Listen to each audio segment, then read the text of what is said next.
how do you make a living? Making it with the thing that you truly love to do. Big followers, but I don't know why. It's just trying to be your best version. Really character first. Hello, I'm Jelle for Calisthenics Worldwide, and today we are at After Swap, the jam of the year at the park in Madrid. Here we will have a conversation with many athletes about how they make a living in calisthenics, and we want to have this conversation because we think it's very important to grow the sport, for athletes to get around and that they have the time to train, and also that they can inspire others to do the same. So let's see how calisthenics athletes make a living. I made the good decision to found Gornation in 2015, which was the goal to create a brand, a neutral one, to be like I always see it as a house where everyone is welcome, no matter if he's doing street lifting, endurance, statics. You know, the problem with calisthenics is it's still a small sport, but it has too many different areas, and if a sport is too small and still splits into statics, freestyle, it won't grow. So this was the goal of Gornation, to unite all the calisthenics athletes around the world under one neutral brand, which is not a club or a group like they were only existing in 2015. And that's how I make a living, by connecting athletes, by offering good calisthenics equipment and clothing. So actually, if you focus from the beginning on the money, it's not happening. You know, you first need to find your passion and you need to hunt that. After that, you need to search for what you can do, but making it with the thing that you truly love to do. Especially for the calisthenics, it's really good if you have level, if you have knowledge. After that, you can train people. You know, you're starting with YouTube channel, you help people. This is the main thing that you can do in the calisthenics and make money from living, helping people to get better and better, chasing their dreams. So does the sport have to stick together to grow? Most of the people are like statics athletes and dynamics athletes today, but for example, if there are people who want to learn about calisthenics coming here, they will at first be like, oh wow, that's these are like really strong people, everybody's shirtless, you know, and many people are not like feeling comfortable starting here. So I think as a sport as a whole, we need to stick together and to be more friendly to beginners. We need to show how people can start with calisthenics. Everyone who is doing a 360 here, not start with throwing 360s, but like by learning pull-ups, by doing the basics. Hello Savina, you are one of my favorite athletes. I have been watching all of your videos for a long time. We are asking athletes how they make a living, so we are curious how you make a living. Oh, I'm a personal trainer. I have a gym and I live this, I literally breathe this, and it's the better thing for me. So you work at a gym or you own your own gym? I'm working at the gym. I'm a full-time coach. I have my own gym in Mexico City. Whenever guys you want to come, you're more than welcome. Thank you very much. And I have my clients. I'm a PT trainer. Right. Not only for calisthenics, I'm certified as a functional training coach, right, and also as a weightlifter. Go into competitions to give workshops or either go judging. So yeah, that's a full-time coach and living by Cali, thanks God. We sponsor calisthenics athletes around the world. I'm super happy about that. Yesterday we had Savina from Brazil and Tony from Mexico participating for Gornation. Other than that, we of course have like a lot of European athletes. And I think it's the big mission to make the sport professional, which is also important that we have sponsorship. Your main goal is to connect 1 million people with calisthenics, right?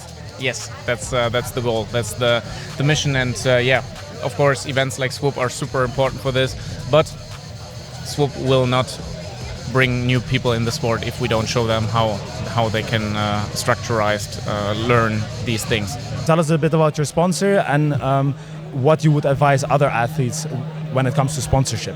I have a sponsor now, yet, really, but I have 7 years of calisthenics without a sponsor. Right. So it's easy for me now compare the other years, but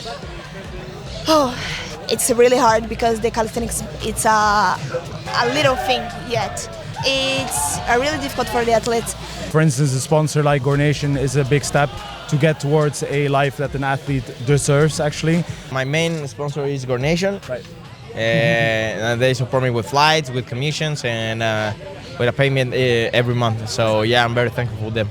That's super nice to hear. Like, I hope there will be a lot of brands who start to like support calisthenics athletes, because it's so important that calisthenics athletes get the time to train, that they Not worry about anything else. yeah, exactly. Like we see many athletes who are, for instance, coaches. We also talked a lot with a lot of people about entrepreneurship. So they have to do a lot of work to do the research, how to create good content, put a lot of time in learning how to edit, and so on. So it's a really sometimes difficult thing, and indeed, as you said, you need to just think about your training sometimes, and also the costs. Like, there are a lot of athletes who come from across the world who need to pay their own tickets, and They don't have the money. Yeah, I think every athlete who has the goal to be a professional needs to focus on the social media part, and think himself as a entrepreneur as well, because this is like the currency that you work with today. If you're an athlete from, let's say, like a poorer country, and you don't have a big social media following, you can be really, really strong, but it will be really hard for you to get into the European competitions.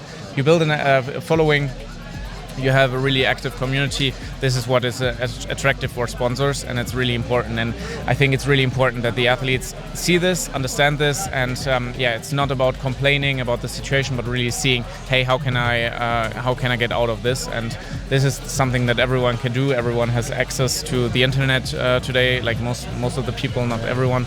So, this is what you can do every day to document your training, to share your journey, to build a community, to be consistent not only with training but also with sharing the training content and journey, most importantly. So that's the goal. This is the task of every athlete, to do this. in calisthenics, media is so important. Like, having social media, the whole sport grew from that, on YouTube, on TikTok, on Instagram, on Facebook, with all the teams. Everywhere possible. Exactly. So what would you advise someone if they want to make money with their passion, without first focusing on the money, but really from passion, making it possible to make it sustainable and also to grow the sport together? What would you advise those people? So I'll say first, of course, start with the thing, do it for you. First, to feel that if this thing is for you and you truly love it and you enjoy it, this is the most important thing. After that, find something that will be special and more that you feel personally that you're giving to the people.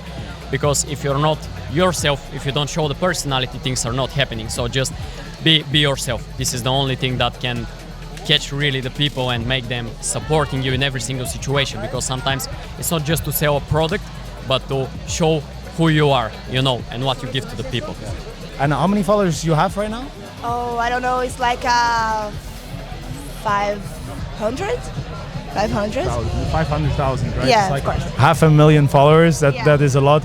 So how would you advise people to get that kind of following, and how to create good content which sponsors find interesting? Yeah, really the content is helping, but I have a big followers, but I don't know why.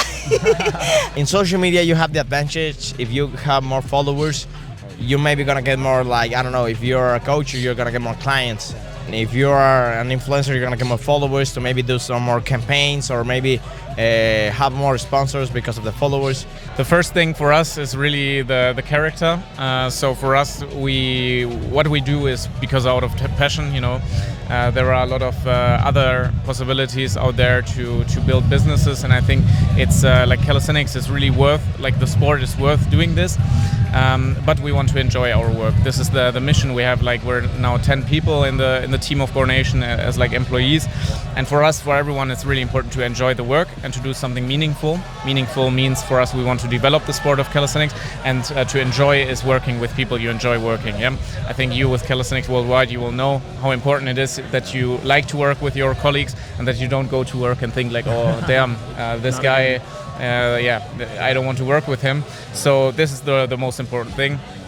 Many athletes also on these meetups come to us, hey, how can I become part of the team? And I always say, for us, it's really important to get into touch. Like, we want to feel comfortable with you. We want to see that we have the same values, we have the same mission, because you can have the most followers if you want, and not have a positive message, and not have something that we see is good for the sport, then we will not offer you a collaboration. So Mainly focus on growing themselves as an athlete, And by that, like the sponsors and all the good things, like getting invited to competitions, they're gonna come by itself.